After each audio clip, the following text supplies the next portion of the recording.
জিয়া পরিবার থেকে মানুষকে মুক্ত করার ঘোষণা। 16 বছর জিয়া পরিবারের থেকে মুক্ত করতে শেখ হাসিনা হেলিকপ্টার দিয়ে পালিয়েছে, সাতরা পালাবে স্পিকার বলে কি? জিয়া পরিবার মানে বাংলাদেশের গণতন্ত্র। এই যে নাহিদ ভাই কই আজকে হ্যাপি বার্থডে বললাম, সে দেখি আগে গুলি নাকি আগে খাবে। কে মারবে ভাই তোমার না? আমি বিরোধী দলের নেতাকে সম্মানের সাথে বলতে চাই, আপনি আপনার ঐক্য আপনার দলে ক্লাস নেন, কিন্তু আমি বিরোধী দলের একটা জিনিস আমি এটা বুঝি না, ওনারা আমাদেরকে ভালোই বাসে না, আমরা এত চেষ্টা করি, ওনারা বলে না স্পিকার বলে না তুম হামসে মোহাব্বত করো হাম বেওয়াফা নেহি করেঙ্গে। বলে না, উর্দুতে বললাম যাতে বুঝতে অসুবিধা হয়। উর্দু বই দেখছি একটা, আমি একটা উর্দু বই দেখছি, ওই যে পিছিয়ে উর্দু বই একটা, আর আপনাদের সাথে কমিউনিকেট করতে, এনিওয়েজ আমি আপনাকে কল করি, will talk about it later.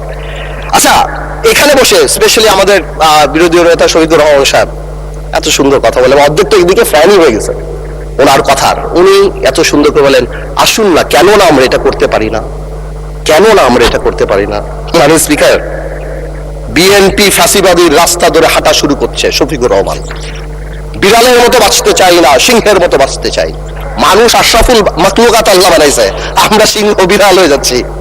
সংস্কার পিছিয়ে গেল, অভ্যুত্থানের প্রস্তুতি হবে। জিয়া পরিবার থেকে মানুষকে মুক্ত করার ঘোষণা।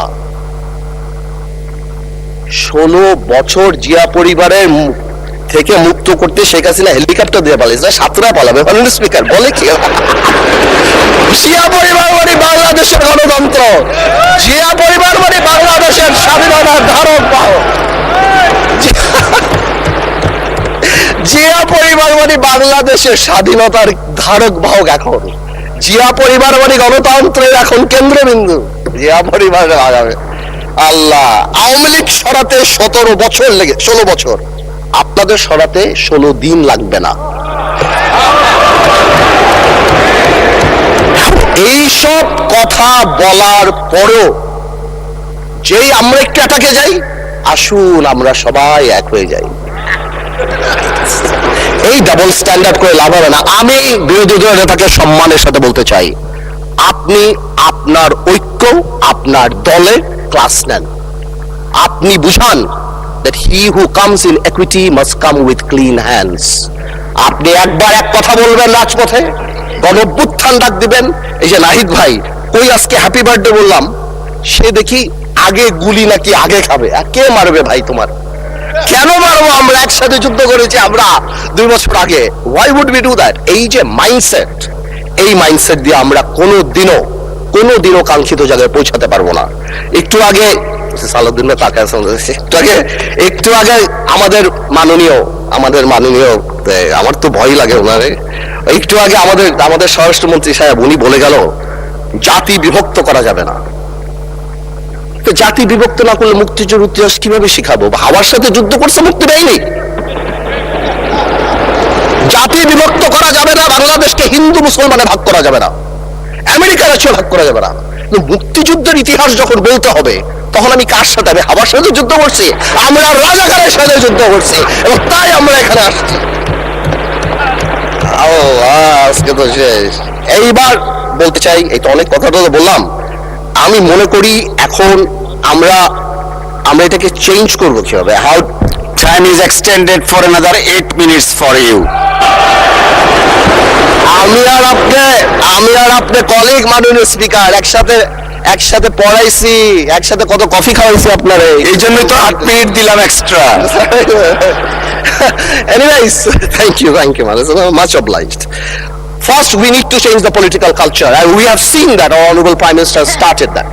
Political gesture change করতে হবে। আপনাদের বাড়ি গিয়েছেন, আপনারা করেছেন, নাহিদ সাহেবের বাড়ি গিয়েছেন, এটা রুট লেভেলে নিয়ে যেতে হবে। আমাদের গ্রামাঞ্চলে যেখানেই আমরা যাই, সেখানে এই পলিটিক্যাল কালচার নিয়ে যেতে হবে। Second, foundation of politics. জেনারেশনকে আমরা যে যার মতো ইতিহাস শিখিয়েছি, এই একটা জায়গায় আমাদের আসতে হবে। আমাদের সরোয়ার্দী সাহেব থেকে আরম্ভ করে, ভাসানী সাহেব থেকে আরম্ভ করে, শেরেবাংলা কে ফুলজোর সাহেব থেকে আরম্ভ করে বীর শ্রেষ্ঠ, যেটা আমরা অলরেডি দেখতে পাচ্ছি, and thanks to the prime minister, because আমরা সব জায়গায় দেখতে পাচ্ছি এই রেকগনিশনগুলি জেনুইনলি সামনের দিকে নিয়ে যেতে হবে। আনফরচুনেটলি আজকে আমরা আমাদের ইয়াং জেনারেশন, আপনি জিজ্ঞেস করেন কয়জন 7টা বীরশ্রেষ্ঠ নাম জানে, অথচ অনেক আনইম্পর্টেন্ট লোকদের নাম জানে, অনেক আনইম্পর্টেন্ট সেলিব্রিটিদের নাম জানে। তাদেরকে রিয়েলাইজ করতে হবে এই সব লোকেরা সেলিব্রিটি না, দেশের জন্য যারা জীবন দিয়েছে, they are the true celebrity of the country. এবং ফাউন্ডেশন অফ পলিটিক্স মানে যখন আমরা 71 নিয়ে কথা বলবো, এটা তো খুবই ইম্পর্টেন্ট, যেটা আমি কারেক্টলি বললাম যে 71-এর ইতিহাস যেমন জানতে হবে এবং 71-কে জেনারেলাইজ করা যাবে না। Of course we respect 1947, of course we respect 1952, but 1971 is different. 52 আমাদের অর্জন, 71 আমাদের অর্জন, আমাদের আবেগ, আমাদের গৌরব, আমাদের অস্তিত্ব। এটার সাথে কারোই করা যাবে না। I am sorry to say, 71 যখনই আসবে তখন আমার ভাইদের সেই সময়কার ভূমিকার কথা আসবে। and unfortunately they have to live with this stigma rest of the life. এটাকে আপনি সরাতে পারবেন না। এটা মনে আছে আমার, বেসি হ্যাডক নামে কি একজন ছিল আপনার, উনি 1936-এ মনে হয় চার্চিলকে বলেছিল, চার্চিল একটু ড্রাঙ্ক ছিল আর কি, বলেছিল ইউ আর ড্রাঙ্ক পার্লামেন্টে। চার্চিল ঘুরে বলেছিল I am drunk, tomorrow I can be sober, but you are ugly and you shall remain ugly. তো আমরা মাঝে মাঝে একটা লাইন ক্রস করি, কালকে হয়তো ভালো হয়ে যাব, কিন্তু আপনারা যা ছিলেন তা থাকবেন, তাই থাকবেন। এটা বাস্তব, এটাকে মেনে নেওয়াই ভালো। 47, 52 আর 71 এক না, প্রত্যেকটারই বিউটি আলাদা। আরেকটা জিনিস ভেরি ইম্পর্টেন্ট, এটা নির্বাচন আগে মাননীয় প্রধানমন্ত্রী অনেকবার বলেছিল, জনগণ। এটা খুব important. We have realise this time যে আমাদের কর্মী কত এক একটা এলাকায় 10,000, 15,000, 20,000, কিন্তু জনগণ 4 lakh, 4.5 lakh vote. Something is wrong, half of the people are not voting, something is wrong, we couldn't connect, আমরা তাদের আনতে পারছি না। সুতরাং আমি মনে করি আগামীতে আমাদের সবারই জনগণ ভিত্তিক সংগঠন করা উচিত। প্রত্যেকটা ইউনিয়ন থেকে ইউনিয়নের অ্যাডভাইজরি কমিটি করে তাদের আমাদের প্রত্যক্ষ রাজনীতির সাথে আনা উচিত। এবং যদি সম্ভব হয়, এটা আমার তরফ থেকে শুধু আপার হাউস হচ্ছে, আমাদের সবচেয়ে বেশি ফরেন কারেন্সি আসে গার্মেন্টস থেকে, বিদেশি থেকে, সেখান থেকেও গার্মেন্টসের বোনদেরকে যদি কোনোভাবে আপার হাউসে রাখা যায়, সো দ্যাট তাদের কথা আমরা শুনতে পারি, অথবা প্রবাসী কথায় যদি 2-1 জন রাখা হয়, আমার মনে হয় ডাইরেক্টলি তাদের সাথে আমাদের কানেক্টিভিটিটা হবে। It is just my opinion, আমার বলার জন্য। আরেকটা জিনিস আছে, এটা একটা আরেকটা ইম্পর্টেন্ট জিনিস, সময় তো চলে যাচ্ছে, বেশি সময় নেওয়া যাবে না আর। সামাজিক লিডারশিপ ইজ ভেরি ইম্পর্টেন্ট। সমাজ এখন সাংঘাতিকভাবে বিভক্ত।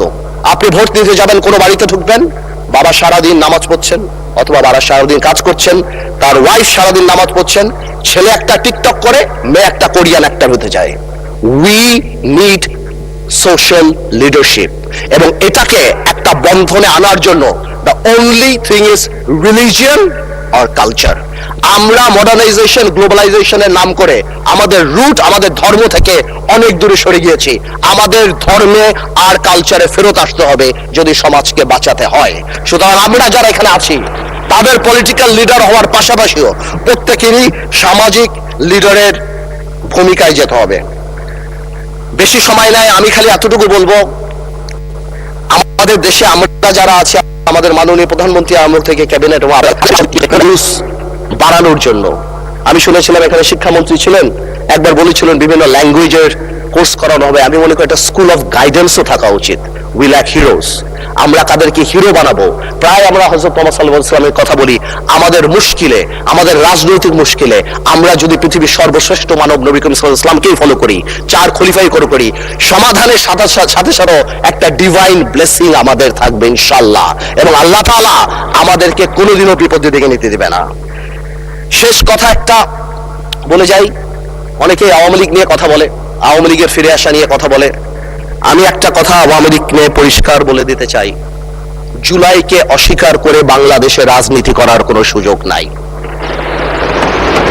জুলাইকে জঙ্গি আখ্যা দিয়ে বাংলাদেশে রাজনীতি করার কোনো সুযোগ নাই, এবং এই বিচার না হওয়া পর্যন্ত বাংলাদেশে রাজনীতি করার কোনো সুযোগ নাই। স্পিকার, যে ইনস্টিটিউশনগুলি আমাদের ধ্বংস হয়েছে, বিশেষ করে আমি মাননীয় প্রধানমন্ত্রী, আমাদের ফরেন মিনিস্টার সবাইকে বলবো, Bangladesh has a Bangladesh has a tainted, আমি বলবো হ্যাজ আ টেইন্টেড রেপুটেশন। গত সরকারের সময় আমরা স্যাংশন পেয়েছি, স্যাংশন বিদেশের মাটিতে, কিন্তু আমাদের জন্য অত্যন্ত লজ্জাজনক। আমি আমার তরফ থেকে বলবো, এই র্যাবের প্রতি স্যাংশন, অর্থনৈতিকভাবে যে জিনিসগুলি হয়েছে, যেভাবে আল জাজিরাতে আমাদের রেপুটেশন, আমাদের ব্যাংক লুট থেকে আরম্ভ করে and all Sheikh Hasina's man, এবং তারপর যেভাবে একটা মন্ত্রীর 700 বাড়ি, আমার মনে হয় এই জিনিসগুলিকে আমাদের রিকভার করার জন্য আমাদের এনাফ কাজ করা উচিত।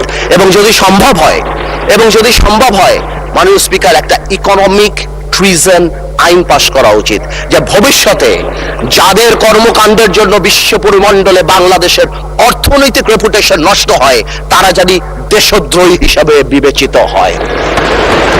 আমি 1 মিনিট আগে ছেড়ে দিলাম। মাননীয় স্পিকার, আপনাকে অনেক অনেক ধন্যবাদ। আপনাকে অসংখ্য ধন্যবাদ মাননীয় সদস্য।